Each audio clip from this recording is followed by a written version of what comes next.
vá lá, estenda a mão e procure conhecê-lo. Dito isso, abra sua Bíblia em Efésios capítulo 6.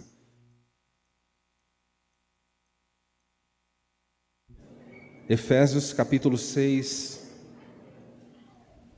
é o texto dessa noite.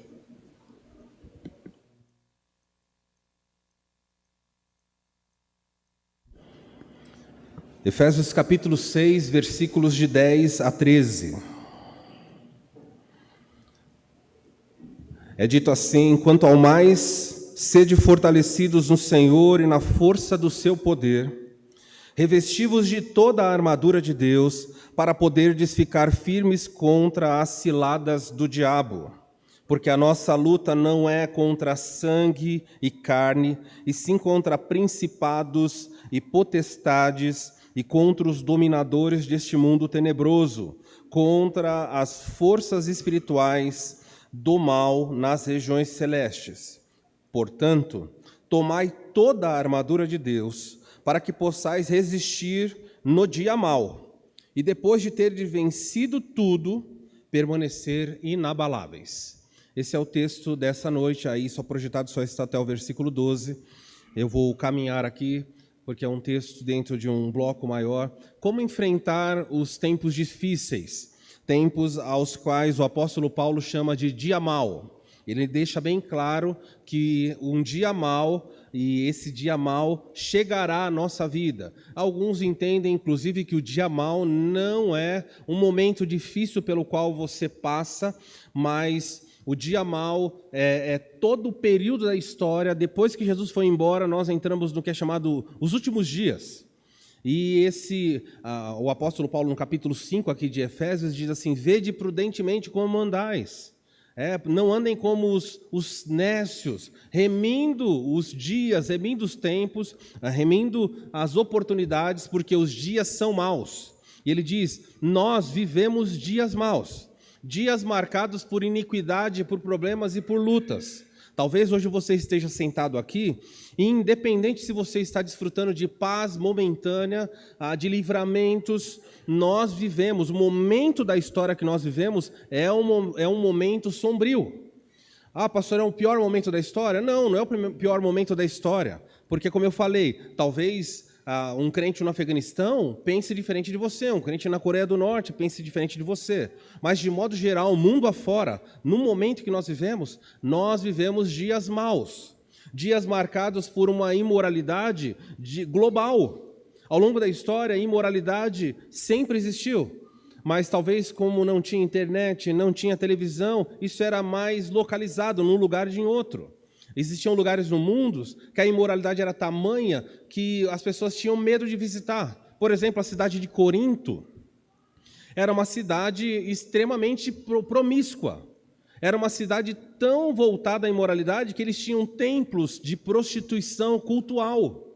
O marido estava em casa e dizia para a esposa: olha, querida, eu vou até o templo da nossa deusa prestar um culto. E quando ele chegava no culto, tinham prostitutas que se deitariam com ele como uma oferta à divindade. E depois ele voltava para casa normalmente. A esposa aceitava e convivia com isso. E o problema começou a se tornar maior quando, nesse casamento, um dos dois se convertia. Nesse caso, a mulher se convertia. E agora o marido falava: eu vou fazer isso, e a esposa sabia: não, isso é errado. E muitos problemas vinham. É tão profana a cidade de Corinto que o verbo corintianizar era um verbo usado para falar de alguém profano. Nada a ver com um time de futebol, nada disso, mas na época, se alguém falasse assim: olha, aquela pessoa está corintianizando, era uma ofensa, as pessoas não queriam. Se você falasse: eu vim de Corinto, as pessoas se afastavam de você porque sabiam: eis aí alguém imoral. E nós vivemos dias assim, só que não é mais a cidade de Corinto, na Grécia. É em todos os lugares. Todos os lugares. Dentro das igrejas, a imoralidade entrou. A imoralidade entrou na fala, como os crentes conversam, nas coisas que os crentes postam, nas coisas que os crentes curtem, na roupa que, na maioria das vezes, as irmãs escolhem para vir à igreja. Em todas as igrejas, isso tem sido um problema. Conheço pastores que vão celebrar casamento, que eles ficam tão constrangidos quando chega na hora de ministrar o casamento, falando, eu não tenho para onde olhar, porque a noiva está vestida, vou usar o termo vestida aqui, mas está desnuda na frente do pastor e da igreja toda, todo o corpo de fora.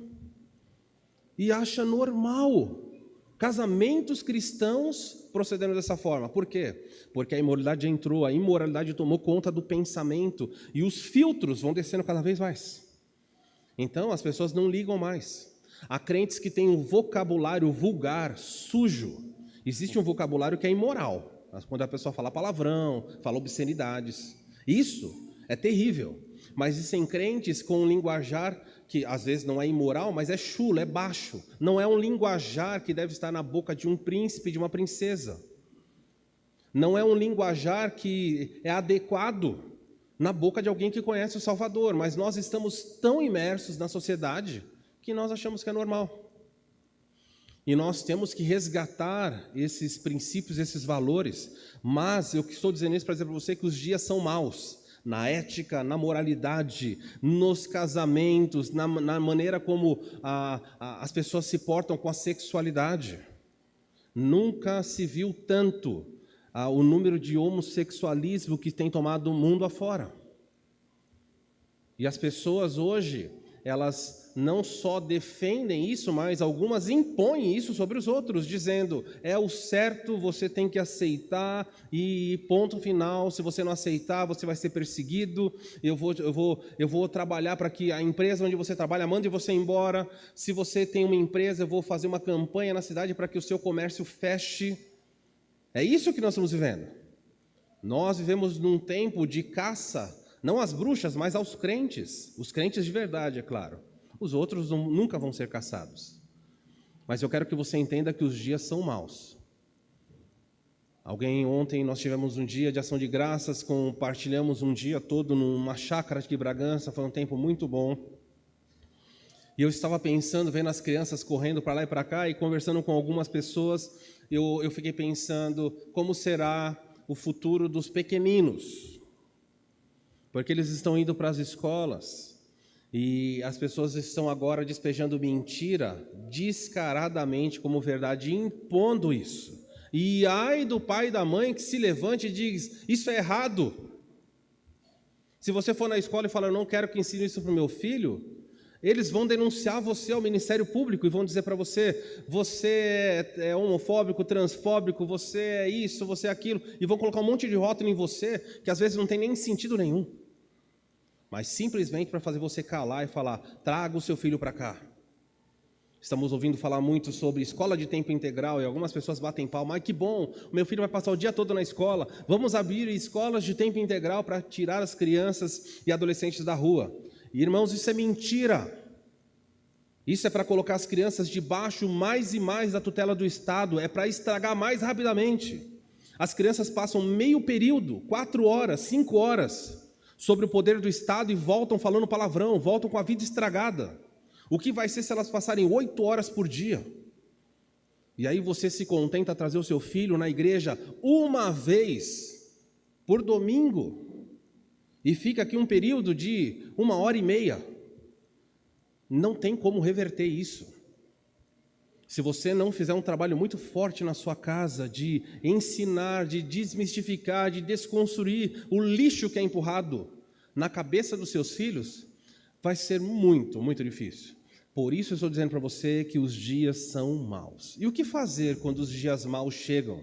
O que fazer quando os tempos se tornam difíceis? Em todos os sentidos, porque eles vão se tornar, se para você não percebeu, eles já são, mas vão se tornar cada vez mais difíceis. Deixa eu falar para vocês algumas coisas que os crentes ignoram. Nós lutamos em 3 frentes o tempo inteiro. Todos nós, sentados aqui, sabendo ou não sabendo, concordando ou não concordando, entendendo ou não, não importa. Nós lutamos com 3 inimigos. Quais são os 3? O primeiro inimigo do cristão é o diabo. É um inimigo que está fora de nós. É um inimigo cruel, que não descansa, hábil. Ele tem as suas artimanhas, ele tem as suas estratégias, ele seduz, ele engana, ele espalha mentira, ele leva as pessoas a acreditarem em coisas absurdas. O mundo está tão de cabeça para baixo. Hoje eu postei no grupo de homens da igreja, essa semana, Parece que venderam uma banana mesmo, o fruto, tá bom? E não é uma dúzia não, uma banana por 35 milhões de reais. Eles falam, não, isso não é possível. Alguém colocou uma banana na parede, é claro, a parede é muito grande, bonita, linda a parede, branquinha. Colocaram uma única banana, era uma banana, eu também fiquei admirado, banana grande, tudo bem. Colocaram e pegou uma fita silver tape e colaram a banana. E aí abriu um leilão. Quem dá mais por essa banana? E aí um magnata de criptomoeda arrematou por 35 bilhões a banana. Já, claro, com uma notinha dizendo assim, quando a banana apodrecer, basta fazer o quê? Tira a fita, põe outra banana e cola, e tá valendo. Até dei ideia para o Marcelo fazer isso no varejão, tá vendendo um monte de fruta, vende só banana com fita, baratinho. Irmãos, esse mundo pirou. Que loucura é essa? As pessoas perderam todo o sentido. E por que isso acontece? Porque existe uma mente poderosa por trás, fazendo com que a sociedade fique louca. A Bíblia chama ele de o Deus desse século. Ele faz com que as pessoas entrem num estado de loucura, de mente tão reprovável, que elas vivem fazendo essas tolices. O inimigo que nós temos, uma luta que nós travamos constantemente, é uma luta espiritual contra o diabo. Existe outro inimigo chamado carne.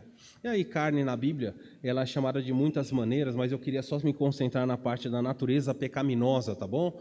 Existe a sua natureza caída, porque Adão pecou, porque o pecado existe, nós temos uma luta que nós travamos. O diabo se aproveita, os demônios se aproveitam disso, é verdade. Mas nós travamos uma luta, além do diabo, lutamos contra nós mesmos. Quando nós pecamos, só para não irmos para nenhum dos extremos perigosos em tudo isso, é assim, muitos crentes trabalham da seguinte forma, tudo que acontece de errado é culpa do diabo, isso é mentira. E tem crente que diz, tudo que acontece não tem nada a ver com o diabo, tem a ver só com você, também é mentira. O diabo e a nossa natureza, elas estão ali o tempo inteiro, trabalhando. O diabo, inclusive, se aproveita da nossa natureza, os nossos desejos, a nossa inclinação. A Bíblia chama isso de paixão. Aquilo que faz com que seu coração queime, ele usa isso para te atrair para algo errado. Então nós lutamos contra o diabo, nós lutamos contra a nossa própria inclinação e nós também lutamos contra o mundo. A palavra grega cosmos, aí, o mundo é usado de muitas formas, mas eu queria falar sobre essa parte aqui, o sistema opositor a Deus. Nós lutamos com o mundo à nossa volta, que trabalha, não é, para servir esse Deus desse século, colocando tropeços. Você fala, eu quero ter uma vida de santidade, mas você liga a televisão, cada comercial apresenta alguma coisa para você, para desconstruir o seu pensamento cristão. Vai vender chinelo, vai aparecer uma mulher na praia, seminua, vendendo chinelo. Você quer colocar um desenho, você quer assistir um filme com a sua família, vamos assistir um filme com a minha família. No filme vai aparecer palavreado vulgar, cenas indecentes.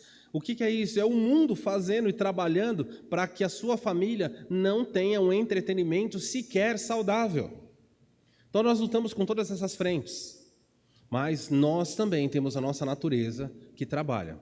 Fato é que no milênio, no reino milenar de Cristo, quando Cristo retornar a essa terra com a sua igreja e for ter um período de 1000 anos de paz, ele aprisiona o diabo, que é um dos inimigos, e fala, você não vai atuar sobre a terra durante 1000 anos. Nenhum ser demoníaco, nem o diabo, nem os seus anjos não podem atuar.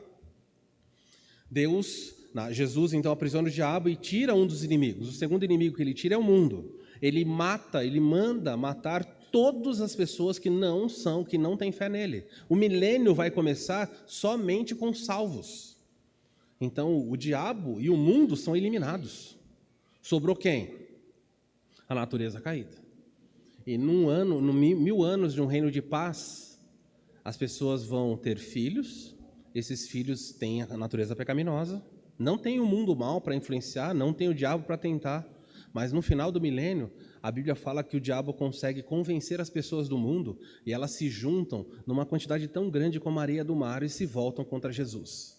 Para quê? Para mostrar que mesmo em condições ideais, esse mundo vai se rebelar contra o Salvador. Então, quando você pensar em dias maus, como o apóstolo Paulo fala em Efésios capítulo 6, lembre-se disso. 3 inimigos, o diabo, sua natureza e o mundo. E os perigos, de nós sabendo desses 3 inimigos, não podemos incorrer em 2 erros. Os 2 piores erros que um crente comete, o primeiro é subestimar. Subestimar é pensar menos, subestimar o seu inimigo. Você não pode olhar para o seu inimigo e falar, não, isso é fácil, moleza. Não, isso daí é algo simples de lidar. Esse é um grande perigo, subestimar os seus inimigos. O outro perigo terrível dos crentes é superestimar, é pensar dos inimigos além do que convém. Eu não posso vencer, eles são fortes demais, eu sempre vou perder, eu nunca vou vencer.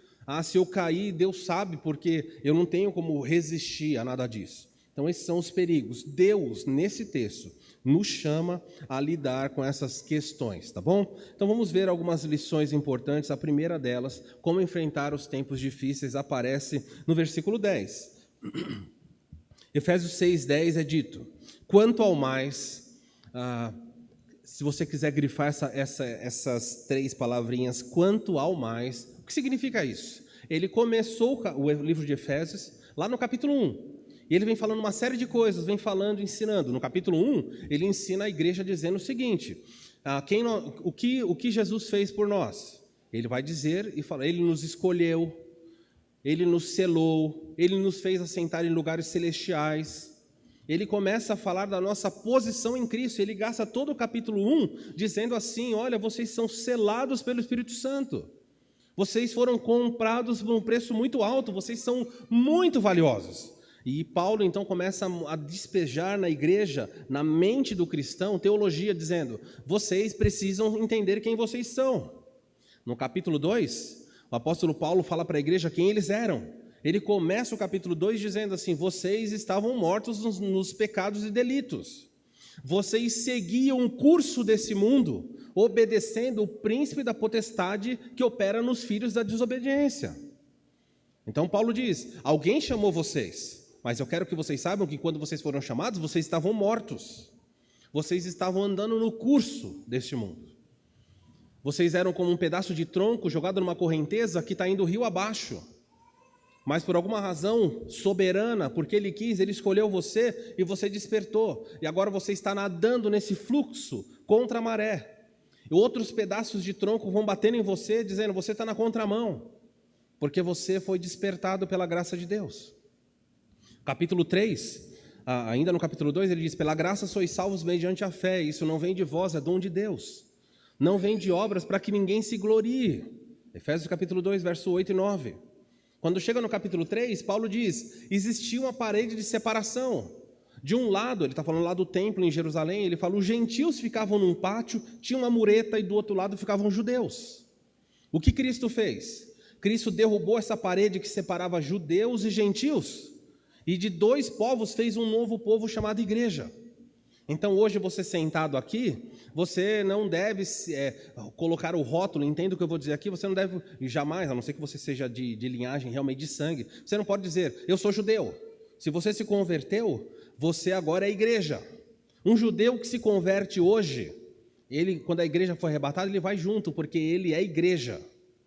Um gentio que se converte hoje, ele não é mais gentio, ele passa a ser igreja, embora ele ainda tenha uma linhagem vinda dos gentios. Capítulo 3, Paulo diz, a partir de agora vocês são um novo povo. Em Cristo não tem mais marido e mulher. O que ele quer dizer com isso? Que não tem mais, que agora todo mundo é igual? Não, ele está dizendo assim que o valor, porque nas culturas antigas, o homem tinha um valor, a mulher tinha outro. Ele falou, não, em Cristo, vocês diante de Deus têm o mesmo valor, não a mesma função, o mesmo valor. Em Cristo não tem mais livre e escravo. O que era escravo agora é livre em Cristo, e o que era livre agora é escravo de Cristo. E ele começa a construir tudo isso. Nossa posição em Cristo, quem éramos em Cristo, capítulo 2, e agora um novo povo, capítulo 3. No capítulo 4, Paulo passa a dizer como nós temos que andar. Rogo-vos, pois, irmãos, pelas misericórdias de Deus, que andeis de modo digno da vossa vocação. E andar é uma forma de dizer, de viver. A igreja primitiva era conhecida como o povo do caminho.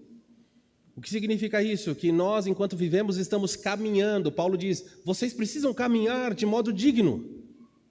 Andem, mostrem para o mundo. E como é que nós mostramos? Aí Paulo escreve todo o capítulo 4 para dizer, amem-se uns aos outros, suportai-vos, tenham paciência. Ele começa a falar e mostrar como a unidade é importante. Paulo diz, capítulo 4, verso 27, não deis lugar ao diabo. Ele vai construindo e falando, não, o que rouba, pare de roubar, trabalhe, não saia da vossa boca nenhuma palavra torpe. Capítulo 4, final do capítulo 4, perdoando-vos uns aos outros como Deus em Cristo vos perdoou. Ele vem trabalhando, vocês têm que andar assim. Capítulo 5 ele diz, as obras das trevas são essas. Eles falam palavrão, eles fazem um monte de coisa errada. Que ele alista ali e fala, nós não deveríamos nem comentar sobre elas. Mas as obras da luz não são essas. Então aí Paulo começa a mostrar como a luz brilha. E para exemplificar como a luz brilha na vida de alguém, ele diz assim, marido, ame a sua esposa. Esposa, submeta-se ao seu marido. Filhos, obedeçam aos vossos pais. Funcionários, tenham uma ética dentro da sociedade maravilhosa. Ele vai ensinar dessa maneira. E aí, quando chega no capítulo 6, aparece a palavrinha, quanto ao mais. Difícil a gente pregar assim, né? Tem que passar todo o livro. Para chegar nessa expressão e falar assim, olha, tudo isso que eu falei é super importante. Quanto ao mais, e agora ele vai falar assim, quanto às batalhas que acontecem numa esfera que você não vê. Existe algo que acontece fora do seu campo de visão. Francis Schaeffer, um grande teólogo, disse o seguinte, que o mundo, toda a história é dividida em duas dimensões. Os gregos também pensavam assim, Platão pensava assim. Existe um plano superior e um plano inferior. No plano superior é onde transitam os espíritos, os anjos, demônios, os seres criados por Deus, seres espirituais. E nessa esfera transitamos nós, os seres mortais, finitos, com matéria. E olha, ninguém está fora dessas duas. Ou você está aqui ou você está aqui. Ok? E no nosso caso dos humanos, nós estamos aqui. E ele diz assim que o plano superior atua sobre esse plano inferior e eles veem a uma batalha violenta acontecendo, há uma luta sendo travada pela sua alma, pela sua família. E como os crentes ignoram isso, eles estão preocupados em ter um carro novo, um celular novo, uma casa nova. E os seres espirituais estão arrastando as famílias para a destruição, produzindo filhos desviados, pessoas com tendência a suicídio, depressão profunda, perde-se a alegria de viver, afasta-se da igreja. O que é que está acontecendo? O dia mau se instaura e, eventualmente, no comando das suas tropas, o diabo diz, ataquem aquela pessoa, ataquem aquele outro. Se você fosse um general muito importante, você tivesse soldados à sua disposição, soldados muito poderosos, onde você colocaria os soldados mais fortes para lutar em que frente? As batalhas mais fracas ou as mais fortes? É óbvio que você ia falar, destacar, ataquem aquele lugar, os melhores vão atacar aquele lugar. Satanás sabe disso. Então, quando ele separa as seclas, os seus servos, ele os direciona para o lugar onde ele tem mais dificuldade de atuar. E onde é isso? É na igreja. Você é alvo dos maiores ataques. Você acha que ele está preocupado com o mundo? Você acha que ele está preocupado com o estádio de futebol? Você acha que ele está preocupado com as famílias que já não o servem? Ele está preocupado com você que veio aqui nessa noite na igreja para falar, Deus existe e eu sou o servo dele, quero fazer sua vontade. E eu diria para você, não posso dizer com certeza que o diabo está aqui entre nós, não posso dizer, espero que ele não esteja mesmo. Por quê? Porque o diabo não é onipresente, ele é uma entidade única. Ele só pode estar em um lugar do nosso planeta, um único. Mas os seus servos, eu ousaria dizer com tranquilidade que eles estão aqui. Perturbando, talvez você esteja sentado aqui e há uma perturbação na sua mente, você não consegue se concentrar sequer no que eu estou falando. Quando as pessoas começaram a orar, sua mente foi embora. E você acha que isso é normal? Você não sabe que está tendo uma batalha pela sua mente? O homem mais sábio do mundo disse o seguinte, sobre tudo que se deve guardar, a coisa mais importante que você tem que proteger na sua vida é o seu pensamento, porque daqui saem as decisões para a sua vida.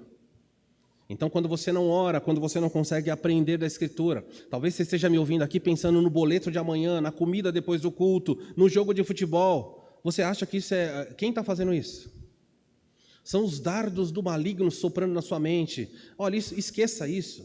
Pense nisso depois. Irmãos, quando vocês estiverem no ambiente de culto, peçam ao Senhor, Senhor, dá-me concentração.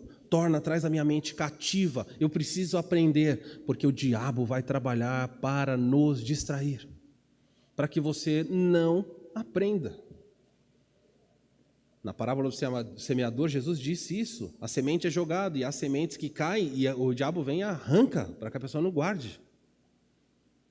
Então é possível que quando o dia mau chegue, você não saiba o que fazer. Por isso o Paulo diz no capítulo 6, verso 10, quanto ao mais, irmãos, sede fortalecidos no Senhor e na força do seu poder. Como enfrentar o tempo difícil? A primeira coisa que você tem que aprender é, você precisa se fortalecer. Fortalecer é um processo. Fortalecer, algumas pessoas acham que é simplesmente receber um poder único, uma capacitação única e a vida vai seguir. Não é isso. Fortalecer. Como é que alguém se fortalece? Certamente você já ficou doente. Alguns de vocês talvez já ficaram de cama. E você fala, nossa, eu estou tão cansado, eu mal tenho forças para sair dessa cama. Então, como é que as forças vieram? Alguém começou a administrar para você algum medicamento. Medicamentos que entraram no seu corpo e começaram a combater a infecção, a febre, as bactérias. E à medida que o número daquilo que contaminava o seu corpo foi diminuindo, você foi se fortalecendo. Juntamente com o remédio, alguém fala, você precisa comer alguma coisa. Já disseram isso para você quando você ficou doente? Você fala, eu estou sem fome. E alguém fala, não, mesmo sem fome, você precisa comer alguma coisa. Então você recebe o remédio que combate a infecção. E ao mesmo tempo que você recebe o remédio, você recebe o alimento que fortalece o seu corpo. Quer enfrentar o dia mau? É um processo de fortalecimento. Paulo diz, sede fortalecidos no Senhor. Mas algumas pessoas acham que se fortalecer no Senhor é uma coisa que acontece uma vez na vida. Deixa eu dizer para você que é uma experiência constante, todos os dias. Você precisa aplicar na corrente espiritual, sanguínea espiritual, fica estranho falar isso, né? Mas na corrente espiritual da sua vida, doses desse remédio.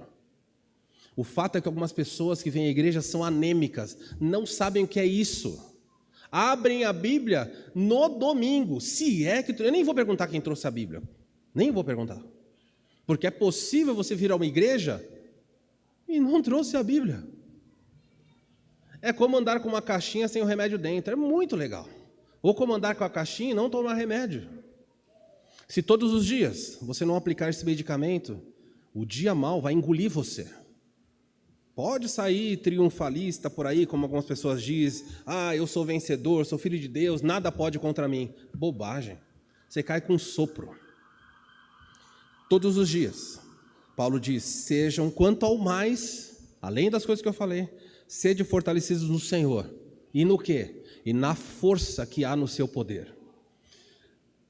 O apóstolo Paulo, em tantos lugares, ele foi o apóstolo que mais trouxe doutrina. E ele disse o seguinte, que Cristo, ao nome de Jesus, em Filipenses capítulo 2, ele diz, para que ao nome de Jesus se dobre todo o joelho que há no céu, na terra, embaixo da terra. Deus deu a ele nome que está acima de todo nome.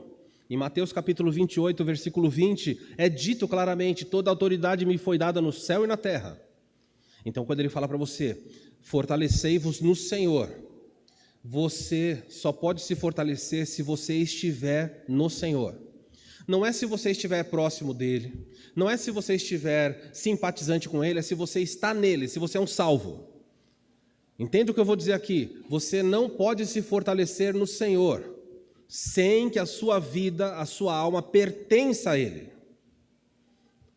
Conhece um versículo muito famoso de Filipenses capítulo 4, verso 13, que Paulo diz, tudo posso naquele que me fortalece? Já ouvi tantas bobagens sobre esse versículo. Paulo está dizendo o seguinte, tudo posso desde que eu esteja naquele que me fortalece. Você está?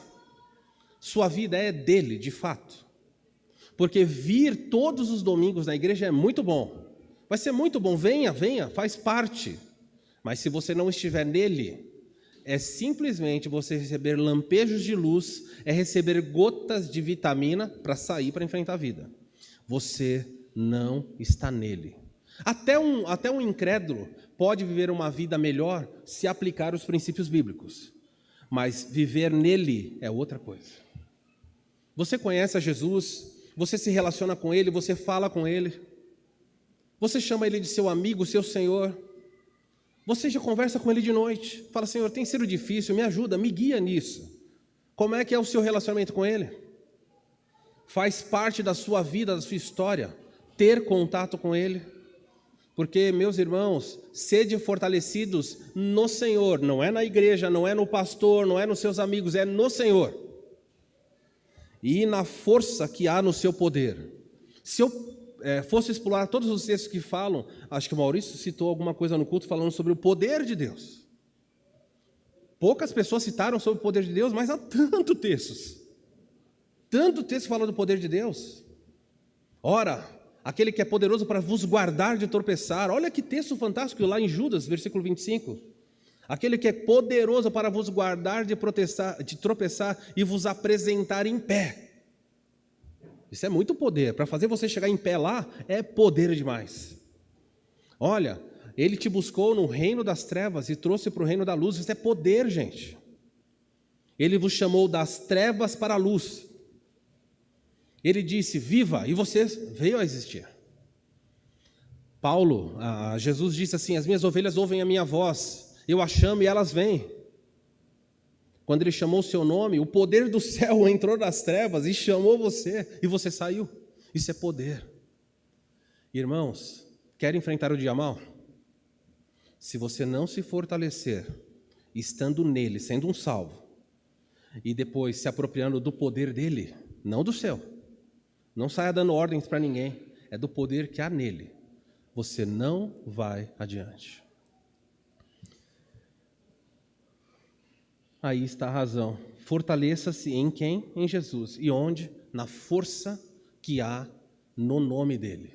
Dependa e viva dele. Existe um outro aspecto. Verso 11 é dito assim: como enfrentar os tempos difíceis? A primeira palavra é fortaleça-se. A segunda é revista-se. O versículo 11 é dito claramente: revesti-vos de toda a armadura de Deus. Se eu não terminar, eu vou tentar terminar.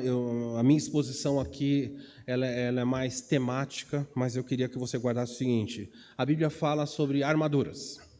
Armaduras são armas, na maioria dos casos, ou pelo menos na maioria dos itens, são armas de defesa. A Bíblia não ensina você sair por aí procurando briga com o inimigo. Não ensina isso.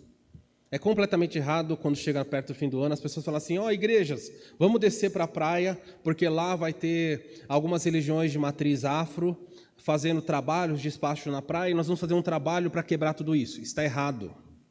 Deus não chamou você, com raríssimas exceções, para o ataque. Mas Ele te deu inúmeras armas de defesa, inúmeras. O crente não tem que sair por aí buscando briga.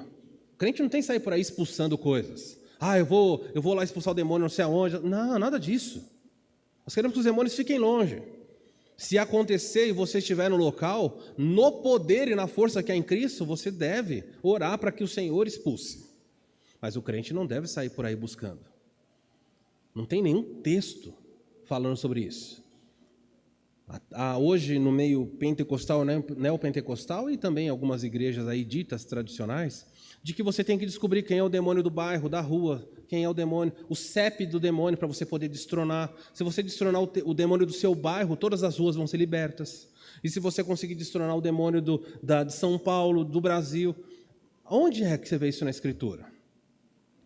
Ensinando você a descobrir e fazer isso. Nada disso, que bobagem. Ele te fala: eu vou dar para você uma armadura. Sabe por que um soldado veste armadura? Um soldado veste armadura porque o corpo é frágil. E você pode, nesse corpo frágil, receber golpes letais. Porque o corpo é frágil e precioso, ele põe um capacete. Ele põe um capacete porque ele fala, eu preciso proteger. Ele põe uma couraça, porque se ele levar um golpe em algum lugar fatal, ele não vai sobreviver. E olhe quantas armas de defesa ele nos deu. Ele fala, calçai os pés. Ele fala, vestir a couraça, cingivos com o cinto, colocai o capacete, embraçando o escudo. Ele vai falando de um monte de arma de defesa, mas ele só tem uma de ataque, uma única. Bom, ele está ensinando algo para nós. Deus quer mais que você resista do que você entre em combate. Nós fomos chamados para ser a resistência. Porque sabe quem está atacando? Esse ataque acontece na outra esfera. Lembra que eu falei das duas esferas? Existe uma batalha acontecendo que os nossos olhos não percebem. E o exército do Senhor avança sobre esse mundo. E uma vez que o exército vai conquistando, os seus servos vão sendo usados e vão militando e vão entrando em território inimigo. Uma vez que você entra no território inimigo, alguém tem que guardar a posição. E você precisa marcar a posição. Por isso ele fala, sede firmes, fique firme, não saia daí. O exército iraquiano, 1991, quem acompanhou a guerra do Golfo, Estados Unidos, resumidamente, não entrando em muitos detalhes, mas essa batalha que acontece ali, o Iraque invade o Kuwait. E durante a ocupação iraquiana, Saddam Hussein ocupando o Kuwait, o exército americano precisava intervir. E aí vai ter uma operação chamada Tempestade no Deserto. E diversos aviões, helicópteros, Apache vão passar. E um golpe fatal que os Estados Unidos fez contra o exército iraquiano foi cortar a linha de suprimentos. Um exército, ele avança sobre um território e ele mantém contato com atrás. À medida que o exército avança, atrás está vindo armas, comidas, amparo médico, é assim que funciona. Então você tem a ponta de uma arma do exército, ele vai avançando e atrás está vindo suprimentos, continua fazendo isso. O que os Estados Unidos fez? Ele atacou, ele cortou a linha de suprimentos. Em vez de ele atacar a frente, ele falou, não, pode avançar, avança aí. Eu quero ver quanto você consegue avançar sem combustível, sem comida e sem remédio. Brilhante, uma tática. Ele atacou a linha de trás e cortou e falou, agora, quem está na frente, ou vai morrer, ou volta para o seu país, ou vai morrer de fome, vai morrer porque vai chegar uma hora não tem mais o que atirar, não tem mais míssil, não tem mais nada. Continua a sua batalha. Sabe o que ele falou para o exército iraquiano? Você é um exército vencido. Quer lutar? Continua a brincar, vai lutando aí. Vamos ver quanto tempo vai demorar. E os iraquianos, que não são bobos, perceberam. Acabou. Eles cortaram o suprimento, acabou a guerra. E eles tiveram que sair do Iraque. Desculpa, os iraquianos tiveram que sair do Kuwait. Sabe o que eles fizeram quando eles saíram do Kuwait? Eles colocaram fogo em todos os poços de petróleo. O Kuwait é um fornecedor extraordinário, que os americanos não queriam. Eles passaram e começaram a explodir os poços de petróleo. Era um inimigo derrotado, era um inimigo vencido, mas letal ainda. Na nossa vida, na nossa luta, nós nos deparamos com um inimigo que já foi vencido. Paulo diz em Colossenses que Cristo triunfou dos inimigos na cruz. Ele golpeou a cabeça da serpente, do inimigo, do diabo. Ele é um exército vencido. Mas nunca esqueça que esses seres perversos são letais. E mesmo quando eles batem em retirada, eles vão destruindo tudo que podem. Eles não podem levar você para o inferno se você está em Cristo. Mas eles podem, enquanto batem em retirada, tirar a sua alegria. Eles podem fazer com que os seus filhos se desviem. Eles podem fazer com que você seja atormentado. E eles estão saindo e queimando os poços. O dia mau está aí. Como eu faço para vencer? Eu me fortaleço todos os dias em Jesus, na palavra, no convívio com a igreja, na comunhão com o Espírito Santo, recebendo o que é necessário. Em segundo lugar, eu coloco sobre mim toda a armadura, não é uma parte, é toda a armadura de Deus. Tudo aquilo que Ele fornece eu coloco para me proteger. Eu não tenho tempo de falar sobre os detalhes da armadura. Quem sabe a semana que vem eu até pregue sobre os aspectos dela. Mas eu queria que você guardasse. Você não pode vencer sem que você se revista do que Deus dá. Olha o que ele fala, revestivos de toda a armadura de Deus para avançar, é isso que ele fala? Não, ele fala, para poderdes ficar firmes. Ele quer que você fique parado, resistindo. Conhece outro texto que fala que a gente tem que ficar parado, resistindo e não avançando? Vem algum outro texto na sua mente? Está lá em Tiago para ajudar vocês. Resistir ao diabo e ele manda atacar o diabo? Ele não manda atacar o diabo. Ele fala, resistam a ele. Resistam, e ele vai fugir de vocês. Nós somos a resistência. Se faz sentido para você, Cristo salvou crentes para trabalhar na resistência. Resistam firmes, porque eu estou voltando. É isso que ele está falando. E contra o quê? O que é que nós temos que resistir? O texto, no versículo 11, na parte A, na parte B também, né, vai dizer, revestivos de toda a armadura de Deus, para poderdes ficar firmes contra as ciladas do diabo. Ciladas, aqui a palavra usada na língua grega, é uma ideia de estratagema. O diabo monta... O que é uma cilada? Cilada é um plano organizado, um plano estruturado para apanhar você em algo sem que você se dê conta de que você está caindo numa cilada. Já viu quando alguém fala, nossa, caí, meu Deus, caí naquela cilada? Uma vez ouvi Augusto Nicodemos, pastor presbiteriano, contando sobre ciladas que ele fazia para pegar passarinhos. Foi muito interessante. Ele falou que no Nordeste, diferente daqui, ele pegava jaca. Não sei se você sabe o que é jaca, hoje está tão moderno que o pessoal não sabe. Se quiser conhecer, jaca tem lá, Marcelo? Se quiser conhecer jaca, vá lá no varejão do Marcelo. Depois tem que ter comissão, estou divulgando tanto o varejão dele, né? Mas tudo bem. Você vai lá, a jaca ela produz um visgo, uma cola. Gente, é uma cola interessante como Deus fez. E Augusto Nicodemos falou que ele montava uma cilada para pegar passarinho. Na época, quando era proibido, permitido, hoje não pode mais. Ele falou, quando na minha infância nós pegávamos para comer. E o que ele fazia, o pastor Augusto Nicodemos? Ele pegava essa cola da jaca, e ele passava, ele via, ficava observando qual era o galho da árvore que os passarinhos pousavam. Qual era o galho certo? Então não era estilingue, não era nada. Ele simplesmente besuntava todo o galho com a cola que saía da jaca. E o passarinho vinha, pousava ali. O passarinho caiu num quê? Caiu numa cilada. Não foi uma armadilha. Armadilha é uma coisa que fecha. Uma cilada. Ele pousou. Quando ele tentava voar, não saía mais. E Augusto Nicodemos comeu muito frango a passarinho naquela época, porque era uma cilada. Cilada é algo que não é identificável, é letal sem ser identificável.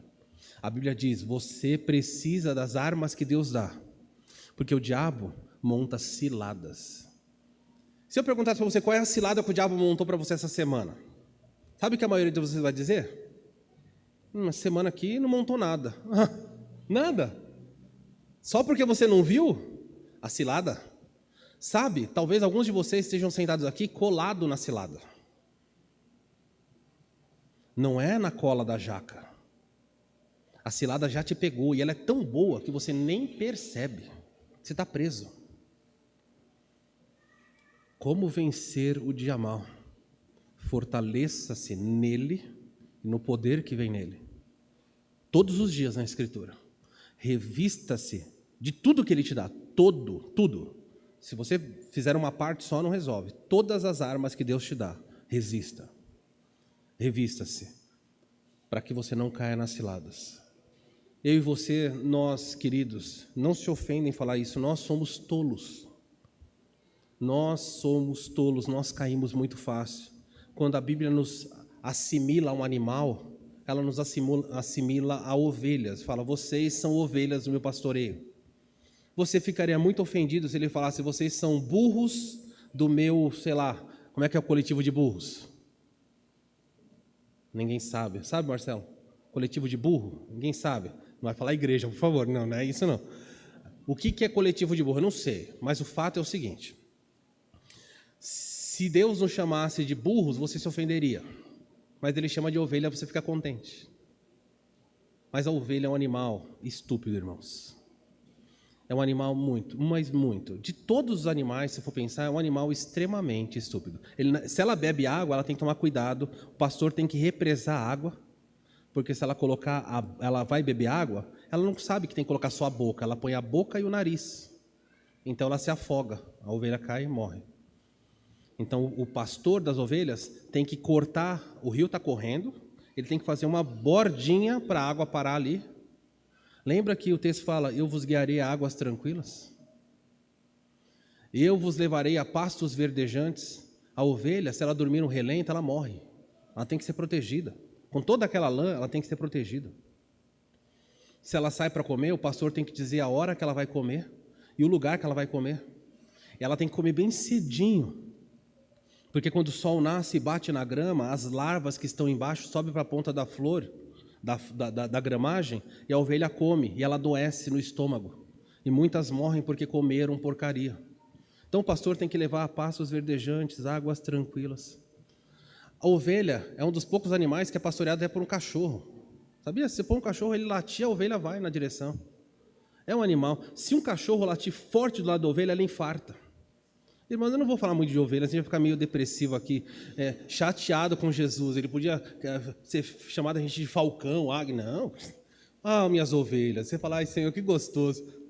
Menos. É para trazer você para o lugar certo. E porque nós somos frágeis, ele falou, vistam toda a armadura. Vocês precisam de toda ela, toda. Qualquer um desses elementos que você não colocar sobre a sua vida, você vai cair. Por fim, ele vai falar sobre como enfrentar os tempos difíceis. Eu vou parar aqui, eu acho que a semana que vem eu continuo, mas eu queria só que você guardasse. Para você vencer o dia mal, é necessário conscientização. Existe um trabalho aqui que acontece. Olha como o texto diz. Porque a nossa luta... Por que eu tenho que vestir a armadura de Deus? Por que eu tenho que me fortalecer no poder e na pessoa de Cristo? Ele fala, é simples. Porque a nossa luta não é contra sangue e carne. Quando ele fala que a nossa luta não é contra sangue e carne, ele está dizendo de uma maneira aqui bem clara que nós não estamos lutando na esfera humana. E você diz, não pastor, desculpa, o apóstolo Paulo está errado. A minha briga é contra sangue e carne. Eu brigo direto com meu marido, eu brigo com meu filho, eu brigo com a minha esposa. Pastor, se Paulo conhecesse o meu chefe, ele ia saber que a briga é contra sangue e carne. Se Paulo soubesse quem é meu vizinho, sangue e carne. Mas Paulo vai dizer para você, movido pelo Espírito Santo, não. O seu problema não é o seu marido, não é a sua esposa, nem seu filho, nem seu chefe. Existe um poder por trás deles. Para de achar que o seu problema com seu filho é um problema meramente físico. Lembra do outro pêndulo, hein? Por favor. Então agora é tudo culpa do diabo? Não. Eu estou dizendo para você que Paulo diz, você não está militando contra a carne. Seres humanos, matéria humana, pessoas, são instrumentos usados para algo. O seu vizinho é um instrumento usado para fazer o seu bem, ou bem ou mal para você. O seu marido é um instrumento que pode ser usado para o bem, se for usado por Deus, ou para o mal, se não for usado. Quantos aqui têm problemas com seus filhos adolescentes? Você acha que realmente a sua luta é contra sangue e carne? Existem poderes muito poderosos dizendo para o seu filho, beba, use drogas, se entregue à prostituição. Olha, ir para a igreja, o seu pai e a sua mãe, eles são bitolados. Você é uma nova geração. Sabe quem está fazendo isso? São poderes. E são poderes que você precisa entender que são grandes, porque Paulo diz assim, a nossa luta é contra principados. Você não está lutando com a ralé no campo espiritual. No campo espiritual, permita-me dizer assim, não quero chocar você, mas se é que existe ralé no campo espiritual, para você entender, os seres mais fracos estão militando com os que são mais fracos. Paulo diz que principados e potestades, os poderes tenebrosos desse mundo estão lutando contra a igreja. Você, ele quer você. Esses seres querem você. Se você quiser colocar aqui, o seu nome é aqui, eles estão caçando você. Paulo diz, você está lutando contra dominadores deste mundo tenebroso. Não são pessoas que não são seres que não dominam, são seres que estão no controle. E ele fala, você está lutando contra forças espirituais do mal. Quando foi a última vez? Olha só para essa semana, para a gente não ficar pensando, pastor, já fiz. Nessa semana que passou, qual foi a manhã que você se levantou e falou, Senhor, livra-me do maligno? Quem orou essa semana pedindo isso? Márcia, parabéns. Nós temos aqui algumas pessoas que falaram, Senhor, livra-me do maligno. Mas a maior parte não levantou a mão. Sabe o que significa isso? Estou de boa, pastor. Esses poderes espirituais eu levo, eu nem estou vendo essas ciladas. Olha, o diabo gosta muito que a gente seja ovelha. O diabo gosta muito da tolice dos crentes. Mas por nos amar, o Senhor nos deu um livro. E escreveu nesse livro. E Paulo podia terminar a carta no capítulo 5, mas ele diz, quanto ao mais, irmãos, ouçam-me com atenção. Fortaleçam-se no Senhor e no poder dEle. Revistam-se de toda a armadura que Ele dá, para que você possa ficar firme. Por quê? Porque a nossa luta não é contra sangue e carne. A nossa luta é contra poderes espirituais extremamente organizados e poderosos. Eles dominam esse mundo tenebroso. E se você ignorar isso, você vai continuar com um cristianismo raquítico. Você vai continuar sendo presa fácil para ele. Talvez a sua família, a fé da sua família, talvez hoje você veio aqui e você fala, pastor, eu não sei porque eu me sinto distante espiritualmente de Deus. Você está distante de Deus porque existe uma batalha afastando você dele. Quanto mais você se desgarrar do povo dele, mais fácil você é abatido. Pastor, eu não tenho orado muito. Quanto menos você ora, mais você vai se afastando. Quanto menos você lê, menos você terá condições de vencer. Irmãos, remédio e alimento. Todos os dias. Sem isso. E depois nós vamos ver como as ferramentas, como é que o capacete, como é que tudo isso vai proceder daqui. Sem isso, você vai tombar. E eu espero que você tenha coragem de olhar para Cristo. Baixe sua cabeça, vamos orar. Queridos, há uma luta feroz. Há uma guerra. O som da batalha não para. Mas há uma solução. Olhe para Cristo, autor e consumador da sua fé. Vá a Ele. Se você chegou aqui e você vê que a sua família, o seu envolvimento com a igreja, o seu serviço tem diminuído, olhe para Cristo e vá na direção dele. Fala, Senhor, me ajuda. Me ajuda porque talvez eu esteja numa cilada e eu não vejo mais. Eu estou sorrindo e cantando, mas eu estou fazendo isso dentro das ciladas que são armadas para mim. Ó Senhor, é uma batalha cruel, forte, ruge à nossa volta. O som poderoso dessa batalha muitas vezes não é ouvido, não na esfera humana, mas na esfera celestial. Não há descanso. Nós somos tão frágeis, Senhor, tão pequenos, mas nós pensamos tanto de nós. Nós achamos que damos conta. Os homens que estão aqui nessa noite acham que dão conta de guiar seus filhos, sua família. Eles acham que se aconselharem bem, se tiverem palavras sábias, tudo vai dar certo. Mas nada disso tem poder, porque o verdadeiro poder está no Senhor e na força que é em Cristo. Curva no Senhor em oração. Cada homem aqui possa orar por si mesmo e por a sua família. Aquelas mães que estão aqui, que guiam o seu lar sozinho, ou porque estão sós, ou porque estão viúvas, ou porque o seu marido não teme ao Senhor, levanta-as para que elas sejam mulheres de oração, que elas protejam a sua casa, que elas ofereçam resistência, porque Satanás vai se afastar. Nos faz ficar firmes, Senhor.